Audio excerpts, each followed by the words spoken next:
12वीं कीजिएगा और 12वीं के बाद आप ग्रेजुएशन करते टाइम पर, बीए करते टाइम पर आप जो है यूपीएससी की तैयारी कीजिएगा, जिसमें प्रत्येक साल भर्ती होती है। कम से कम आपके 1000 के लगभग भर्ती प्रत्येक साल आती है, जिसका बराबर व्यवस्थित रूप से कैलेंडर होता है। प्री कब होगा, मेंस कब होगा, सब एक व्यवस्थित व्यवस्था होती है, जिसमें आप सभी बच्चे जो है 10वीं 12वीं करने के बाद पूर्ण रूप से प्लानिंग कर सकते हो। और जिन बच्चों की आर्थिक स्थिति सही नहीं है वो भी इसकी नौकरी की तैयारी कर सकते हैं कि हमारे पास दिल्ली जाने के लिए लाखों रुपए नहीं है, उसका भी एक तरीका है। आज टेक्नोलॉजी का युग है। आप अपने घर पर कमरे में बंद होकर के ऑनलाइन कोर्स लीजिएगा और ऑनलाइन तैयारी कीजिएगा और यूपीएससी से लेकर के कलेक्टर और आईएएस आईपीएस बन जाएगा और हमारी समाज का इस हट्टू का भी नाम रोशन कीजिएगा। मैं यकीन से कह रहा हूं आप लोग कर सकते हो, आपकी क्षमताएं मैंने देखी और आप में से हमारे जो बहुत सारे बच्चे हैं वो करेंगे भी सही। इसके अलावा हमारे यहाँ पर एक माहौल है, बहुत ही एक माहौल गजब का है कि हमारे बच्चों को एक ही चीज गाइड होती है कि एसटीसी कर ले, बीएड कर ले, टीचर बन जा। एसटीसी कर ले, बीएड कर ले, टीचर बन जा।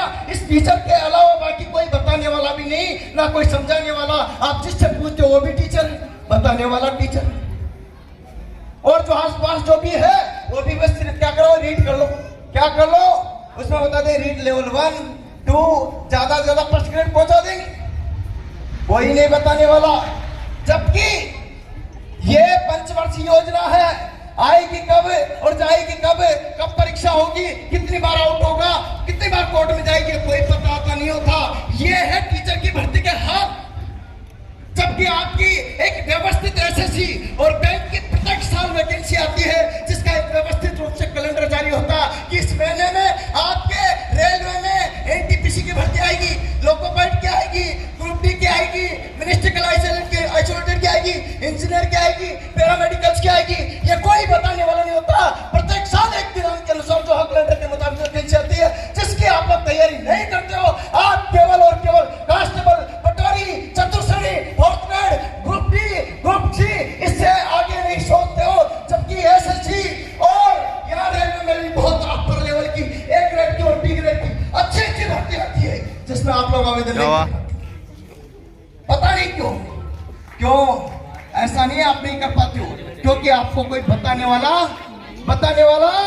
नहीं बना। जामुन जी की तरह कि बेटा तुम भी इस पर्वत को तोड़ सकते हो।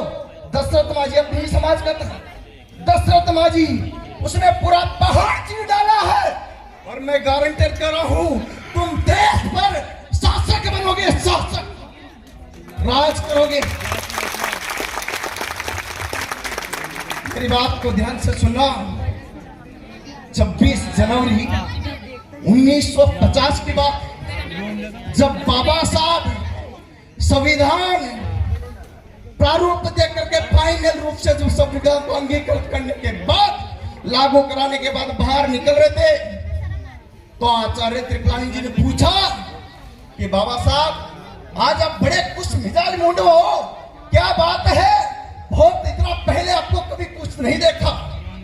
कहा बिल्कुल मैं बहुत खुश हूं आज, क्योंकि आज मेरे द्वारा लिखा गया संविधान अंगीकृत होकर के और प्रारूप रूप में ला करके और वास्तविक रूप में आ चुका है। अब हमारी गरीब समाज का प्रत्येक वंचित व्यक्ति जो मुख्य धारा से हीन है, उसको मुख्य धारा में लाने का कार्य किया जा सकेगा। जो दलित है, जो पिछड़े हैं, जो वंचित है, जो आदिवासी है या अन्य किसी भी प्रकार के क्षेत्र में जो मुख्य धारा में नहीं आया, आज के बाद वो भी मुख्य धारा में आएंगे। और त्रिपाठी जी याद रखना, ये संविधान नहीं लिखा मैंने, ये एक ऑपरेशन किया है रानी के पेट में घुस करके। अब रानी के पेट में ऐसा ऑपरेशन है कि राजा का बेटा अब राजा नहीं बनेगा। हमारे गरीब वंचित दलित समाज का प्रत्येक बंदा, बहुजन समाज का प्रत्येक बंदा, कलेक्टर, एसपी, डीएम, एक से एक ऊपर पोस्ट पर अधिकारी, यहाँ तक कि जो बड़े बड़े राज्य भी बनेंगे और हम भी सर्वोच्च पदों पर होंगे। ये बाबा साहब ने ऑपरेशन किया।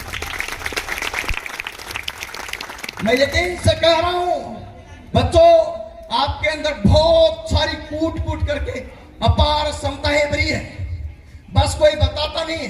हम सोचते ही छोटा है और दिमाग भी हमारा छोटा ही चलता जाता है। हमारा विचार ऊपर रखिएगा।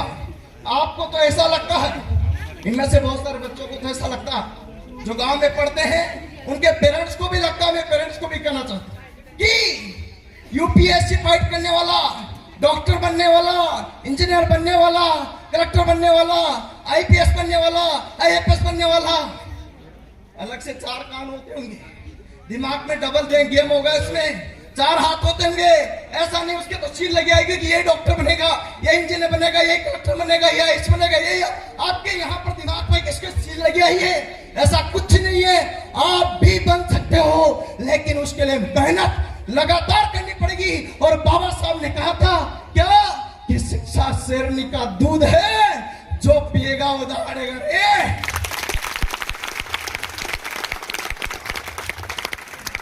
माता पिता अपने बच्चों को 2 रोटी कम खिलाए, खुद भी भले कम खाई, लेकिन ये शेरनी का दूध है ना, जरूर पिलाएगा, क्योंकि इससे ही हमारी समाज का, हमारे गरीबों का, हमारे बहुजन का उद्धार संभव है, अन्यथा इसके बिना कुछ भी संभव नहीं है। इसलिए माता पिता को भी इस बात का ध्यान देना पड़ेगा कि हमारे बच्चा जब 95% ला सकता है, 85% ला सकता है, तो हम टीचर पर, कांस्टेबल पर, पटवारी पर, शिक्षक पर, फर्स्ट ग्रेड पर, सेकंड ग्रेड पर, लेवल 1 पर, चतुर्थ श्रेणी पे ही क्यों सोचते? हम राजा क्यों नहीं बनना चाहते? हम अधिकारी क्यों नहीं बनना चाहते? हम ऑफिसर क्यों नहीं बनना चाहते? ये सोच हमें विकसित करनी होगी माइंड में, हमारे बच्चों के लिए। और हमारे बच्चों को बोल सकते हो आप कि बेटा तू करेगा, यकीनन करेगा, तो पहाड़ को चीरेगा, वही दशरथ मासी से भी आगे निकलेगा। ऐसा मैं आपको बता रहा हूं। तो बच्चों बढ़िया पढ़िएगा मन लगा करके, मेरा तो आपसे यही कहना है। और नजर बदलिएगा, अपने माइंड में एक सेट बना, नजर को बदलिए तो नजारे बदल जाएंगे, नजर को बदलिएगा तो नजारे बदल जाएंगे, खुद को बदलिएगा तो सितारे बदल जाएंगे। कश्तियां बदलने की जरूरत नहीं यारो, खुद ब खुद बदलोगे तो अपने आप किनारे बदल जाएंगे, किनारे बदल जाएंगे। लेकिन इसको बदलना आपको पड़ेगा, मेहनत आपको करनी पड़ेगी। बाबा साहब के 3 मंत्र याद रखने पड़ेंगे, और ये हमारी बहुजन समाज को भी याद रखने पड़ेंगे। क्या? शिक्षित बनिएगा, संगठित बनिएगा और संघर्ष कीजिएगा।